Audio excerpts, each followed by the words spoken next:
जम्मू कश्मीर से सामने आने वाले ताजा सरकारी आदादोशुमार ने एक बार फिर तशवीश बढ़ा दी है। जी हां, जम्मू कश्मीर से बहुत बड़ी खबर है।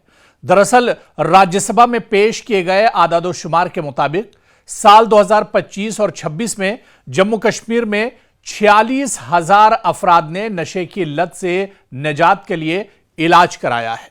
यह गुज़िश्ता 5 वर्षों में सबसे ज्यादा सालाना तादाद है, 46,000 से ज्यादा। लेकिन इस खबर को सिर्फ एक अदद या एक डिजिट या एक नंबर समझकर नजरअंदाज नहीं किया जा सकता है, क्योंकि इसके पीछे हजारों खानदानों की परेशानी, नौजवानों का मुस्तकबिल और एक पूरे माशरे का मसला छुपा हुआ है।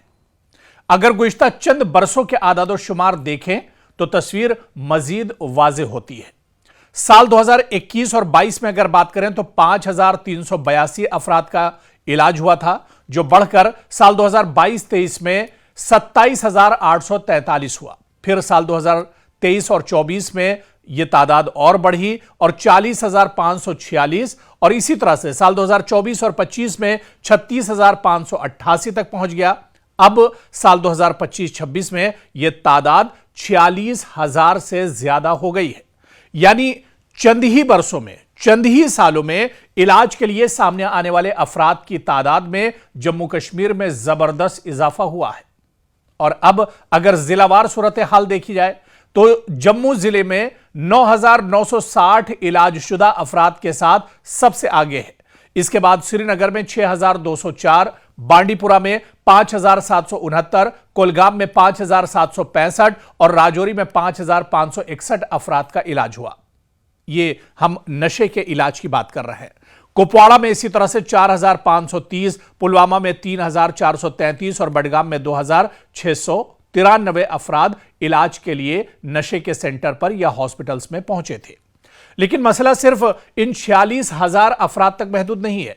मरकजी हुकूमत ने राज्यसभा में, जो अभी सेशन चल रहा था, मौजूदा सेशन, मरकजी हुकूमत ने राज्यसभा में साल 2018 के एक कौमी सर्वे के हवाले से बताया कि जम्मू कश्मीर में तकरीबन 5.4 लाख अफराद ओपाइड्स यानी अफीम से मुतालिक नशा और अशिया इस्तेमाल करते थे। जी हां, जो अफीम का नशा इस्तेमाल करते थे उनकी तादाद 5 लाख से ज्यादा थी।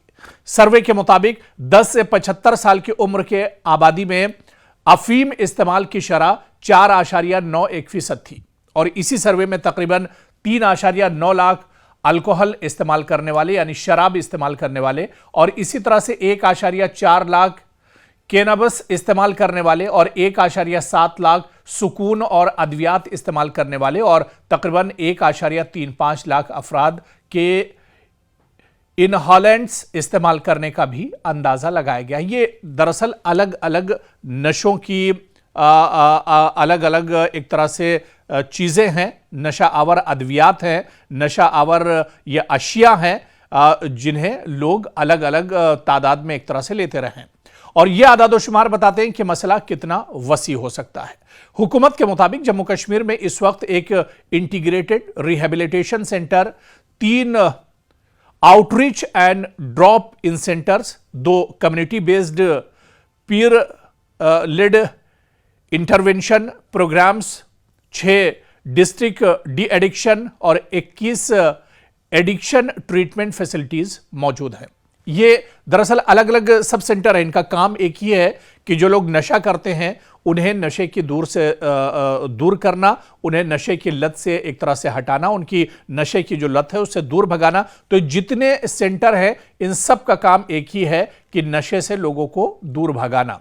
इसके अलावा 14,446 नेशनल डी एडिक्शन हेल्पलाइन भी चलाई जा रही हैं जम्मू कश्मीर में। हुकूमत के मुताबिक मुल्क भर से इस हेल्पलाइन पर 4.6 लाख से ज्यादा कॉल्स मौसूल हो चुकी है, जिनमें 11,000 से ज्यादा कॉल्स जम्मू कश्मीर से थीं।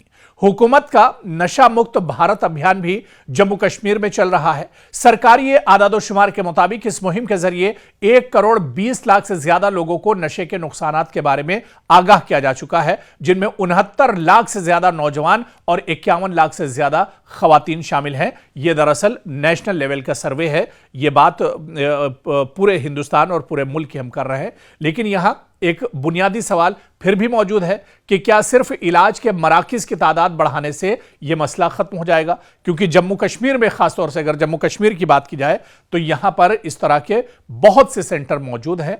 लेकिन ऐसा नहीं है कि सिर्फ सेंटर बनाने से हम नशे पर काबू पा सकते हैं या नशीली अद्वियात या इस तरह के जो मरीज हैं उन पर काबू पाया जा सकता है, क्योंकि नशे के खिलाफ जंग सिर्फ अस्पतालों और डी एडिक्शन सेंटर्स में नहीं लड़ी जा सकती है। इसके लिए खानदान, स्कूल, कॉलेजेस, मजहबी और समाजी इदारे, मकामी इंतजामिया और सबसे बढ़कर नौजवानों को साथ लेकर चलना होगा। जम्मू कश्मीर में खासतौर से देखा गया कि मसाजिद ने इस मामले में बहुत अच्छा किरदार अदा किया। मदारिस, दरगाहें, यहां के जो जिम्मेदारान हैं उन्होंने नशे के खिलाफ एक आवाज बुलंद की। तो जो आंकड़ा जम्मू कश्मीर का है, जो आदाद शुमार दरअसल राज्यसभा में रखे गए, वो चौंकाने वाले हैं। और इस पर काबू जब ही पाया जा सकता है जब इसके खिलाफ एक बड़े पैमाने पर मुहिम चलाई जाए, लोगों के बीच में जाया जाए और खुद जो समाज से जुड़े हुए लोग हैं, चाहे उलमा हों, चाहे इंटेलेक्चुअल हों, दानिश्वर हों, डॉक्टर्स हों, पढ़े लिखे लोग हों, समाज से जुड़े लोग हों, जिम्मेदारान हों, सभी को भी इसके लिए आगे आना होगा ताकि इस बिदत को समाज से हमेशा के लिए पूरी तरह से इसे एक तरह से खत्म किया जा सके।